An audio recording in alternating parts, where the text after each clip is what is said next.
Okay, I want to move right in, and the first one will be Susan Hamlin to give the Communication and Member Services Department presentation.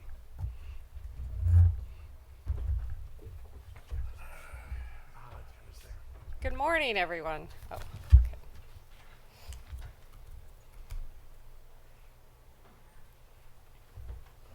So we have a few empty seats this morning. Our Neralo friends have started their general assembly, so have about 30 less bodies. Okay, getting started. So I'm going to talk with you this morning about areas of work in communication and member services, what's ahead, and then since we don't have any policy discussions today and raising of hands, I'm going to ask you to engage with me and do a little hand raising at the end. I am very honored and proud to lead a fabulous team in communication and member services. And these folks, in addition to each having individual responsibilities, are the ones that organize, plan, and put on this meeting. So I'd like to recognize them. And in the back of the room, Mary Ryan and Melissa Goodwin are meeting planners. If you two would please stand up and ask you to give them a round of applause. And if the rest of the CMSD team in the front here would please stand up. These folks have done a lot of work to put this meeting on for you all. Thank you. And then two notes within the team. At the end of last year, we ended our engagement with our outside public relations firm as we moved on with our V6 campaign into one of relationship building outside of this particular industry. We found it more valuable to make those engagements as ARIN, not as a PR firm. So in that process, we promoted Jennifer Bly to be our public affairs specialist, and she's taken on a lot of that work. And then we went looking and hired a new social media and outreach coordinator, and Erin Shear has joined us. In fact, last week was her first day at ARIN, and this is her first meeting. So she's been doing a lot of the work here on social media, so thank you for jumping right in. Okay, so these are the areas of work we cover in CMSD, and I'll go through a little bit of what's new highlighted in these areas. So communications, the ARIN website is one of our main tools for communicating, and we are constantly working with the other service departments, everyone at ARIN, on their content to make sure it's updated. Make sure when they hear from you all, if you're having issues, we can correct and improve the content. And we are soon going to be working on a project with engineering to improve the usability of the website, including content, and I'll get to that more in a minute. We also have a Team ARIN site, or microsite. How many of you all have been to the Team ARIN site or go to it? And you're reading the blogs? How many of you all would be interested in writing a guest blog? Guest? See Jennifer at the break if you had your hand up, please. But it's a good resource. It started out as our microsite for IPv6 information, and there is a lot of V6 information, but we've also expanded it to other areas, and you will see our event calendar there too. So I highly recommend you visit it from time to time. We also have the IPv6 Wiki, and new last year we added an opportunity for IPv6 consultants to put their information up there, and we have close to 30. So if you are in the process of thinking about and need some help on your V6 transition, take a look there. You might find somebody who could assist you. We recently, last week I think, Kim, published the annual report. So please take a look at that. And last summer, Jason undertook a big project to move all of the historical documentation on the static site. These would be past meeting reports, Board of Trustees meeting minutes, into a new section. So you navigate to it the same way. You're clicking on a link, but it's a site of its own. It has its own navigation. It's a responsive design, and we think you will find it very useful. We do conduct a lot of outreach at ARIN. Obviously, these 2 meetings, you've heard about ARIN on the roads. We have 8 scheduled for this year. We've been to Houston, Little Rock, St. John's, Antigua. We're going to Denver. We're chatting this week, and we're going to go to San Juan. This is a 1-day program where we try to educate an overview of ARIN. We talk about technical services, we talk about the policy process, what's new at ARIN. We go out to places where we don't bring a public policy and members meeting, so smaller areas. And it's an opportunity for us to show a face of ARIN, to engage with customers who may not interact with us or people who potentially need to. And I'm always interested in places. If you're in an area where ARIN hasn't been and you think there is an interest, please reach out to us and let us know. We also continue to exhibit on IPv6 at various areas. We're doing a lot of outreach still in the Caribbean. And it's always good if we can send John on the road to talk about V6. So earlier this year, we engaged with the health community and reached out to the Digital Health Summit group. We're always looking for areas where we can introduce V6, especially in industries where it's new, they're working on products, gadgets, or areas where, such as retail, where their websites are important. And we go with a very general message of encouraging folks to enable their websites over IPv6. We have a video library. You can find us on YouTube. We've developed some tools to help you walking through how you process things on ARIN Online, and we'll continue to expand those. Some good news, the fellowship program, Paul alluded to this the other day. The board this year expanded the program and changed and relaxed the criteria for applications. So they lifted the domicile requirement. You no longer have to reside in the ARIN region. And I think part of the reason for that, especially in the Caribbean, there are folks that may not reside in the ARIN region, but they work throughout the Caribbean. And those folks were excluded from applying. So we're interested to see how this works. The program is still 15 folks, and we have a selection committee that will be looking at that.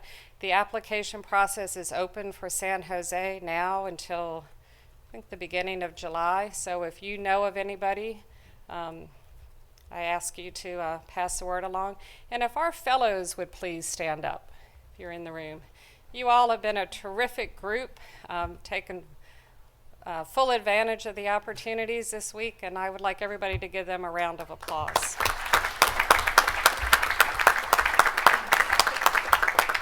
And we hope we will see you back at other ARIN events or certainly online. Okay, so I want to talk a little bit about ARIN elections. And we made some changes at the beginning of the year. You know, last year or year before, we got rid of the designated member representative. And now we have also removed a voting point of contact. So we are trying to make it as simple as possible for organizations to have an eligible voter.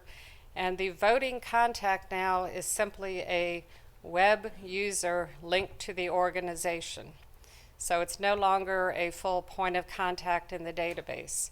And we migrated all of the eligible voting contacts who were points of contacts into this new sort of database. So it's very easy now to go in through ARIN Online if you're the administrative point of contact for the organization or tech, and name somebody by pulling up. It'll show you a list of eligible ARIN Online web account users linked to your org, and you can select that person. And then we will interact with them via their email at their web user account.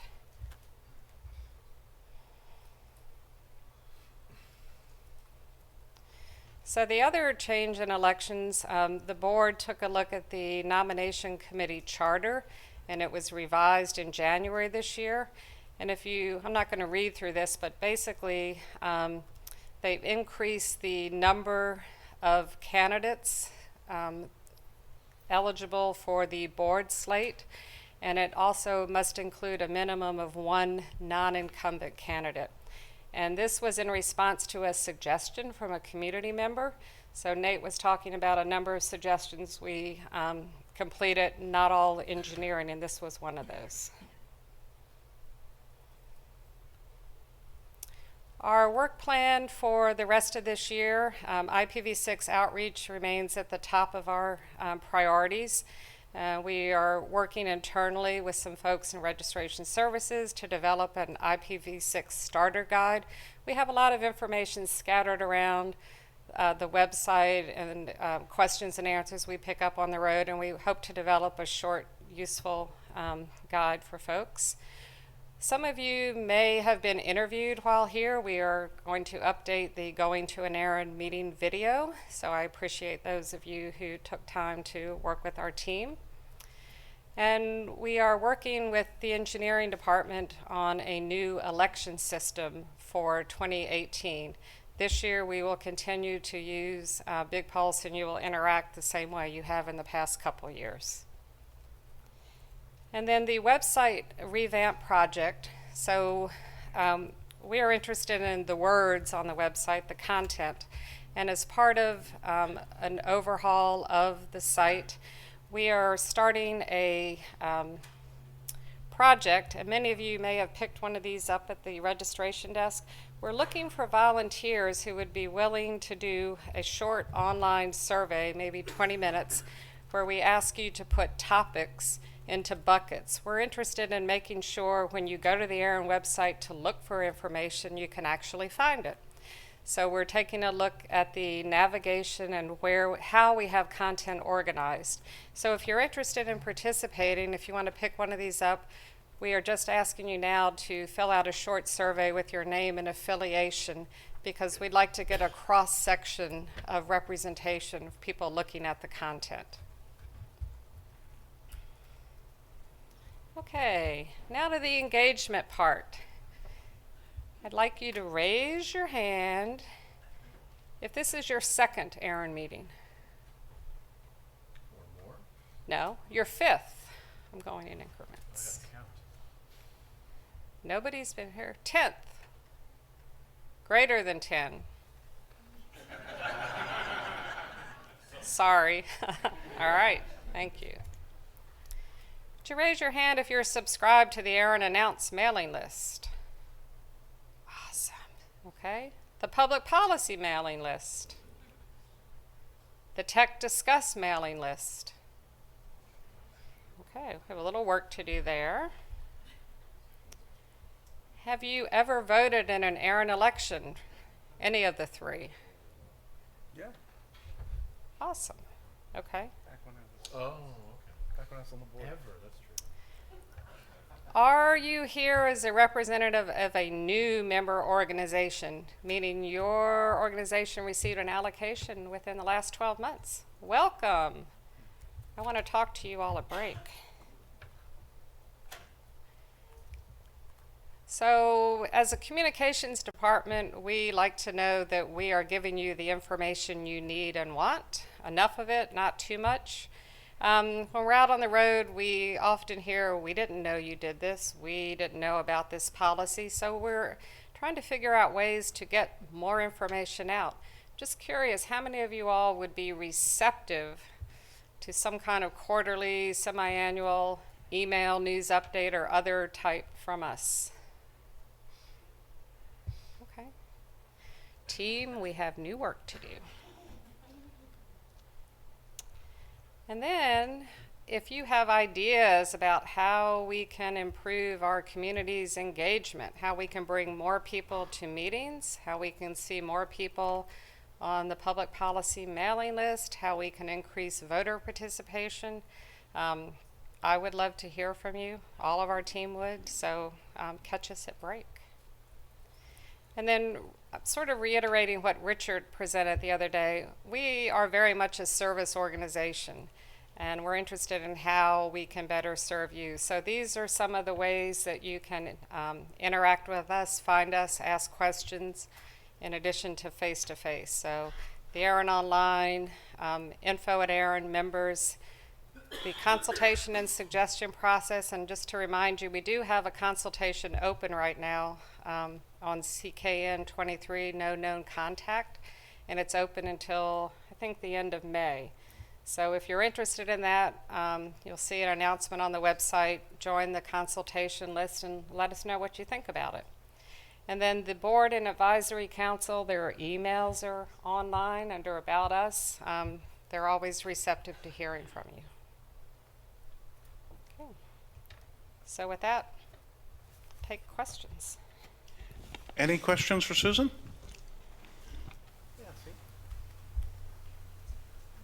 Owen. Owen DeLong, Akamai ARIN AC. One of the things I've noticed the other RIRs, at least some subset of the other RIRs have that ARIN doesn't, is if you're navigating the website and it isn't going as planned, they have a chat with staff button that allows you to actually get a live chat in a little pop-up window where you can actually get help right then and there and during their business hours. And that might be something worth looking into. Sounds like use of the suggestion process. Can I, for people in the room, would you use, if a little chat window popped up, would you use it? Yes, yes, okay. Yeah, Owen, Aaron, suggestion process, can you throw that in? Thank you. Kevin. So question and a comment, Kevin Bloomberg, The Wire. The question, the revamp of the website, when is that scheduled for? It is a long-term project. We are just starting the initial stages, so I don't really have a definitive date when that will happen. Again, we're working with engineering. There are a lot of factors involved, So the reason I'm mentioning this is because I think this is probably the fourth time I've come up to the mic about this.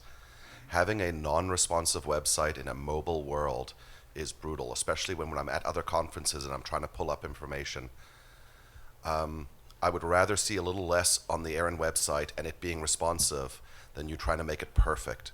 So I was hoping to hear a little more definitive timeline. It sounds like it's going to be a long way out, and that's going to really start impacting things, not having mobile friendly. So that's my one comment there. The second is in regards to your raising the hands of a quarterly, semi-annually newsletter. Love it. Beautiful idea. But then you've got to stop other stuff. You've got to stop sending me other garbage. And what I mean by that is I would like to, and I will send this in as a CSP, I would like to not get updates when you're being DDoSed and then you've been fixed. I'd like to be able to check off a button to say, please don't send me when your credit card processing is down for the day.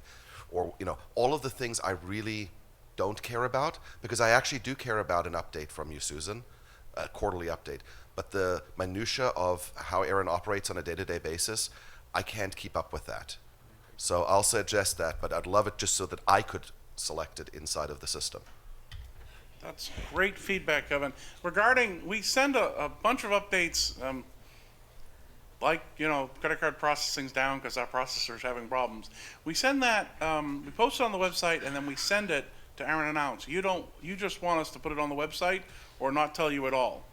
Correct. Just Put it on the website, Just put it on the website, because that's okay. where it's a problem. Okay. And I don't need to see that in my inbox. Got it, okay. I know the DDoS one's a little harder because Right. you're under an attack, but even the ARIN updates, all of those things, the system is down, the system's been restored. As somebody who doesn't use RESTful, Right. it doesn't matter to me. I can see it on your website if you're down. You can have a note there, and that's more useful Okay. to me. Good feedback. On the first one on the website redesign, we are definitely aiming to be mobile friendly. It's just we were told to be very careful in doing this, make sure we get a design consultant, make sure we know our priorities for grouping things. One of the things we have to be very careful about is a lot of people know how to navigate the current website, so we don't want to change and then have to change again. We want to do one change right, and we've been told make sure we get it right, so we are taking a bit of time to do it. I understand. A large airline that I have to unfortunately use quite often had beta.airline. For 12 months before they launched the beta became the full site, to allow for that. I know it's a duplication, Right. but it's becoming detrimental. Okay. Other questions for Susan? Oh, thank you, Susan.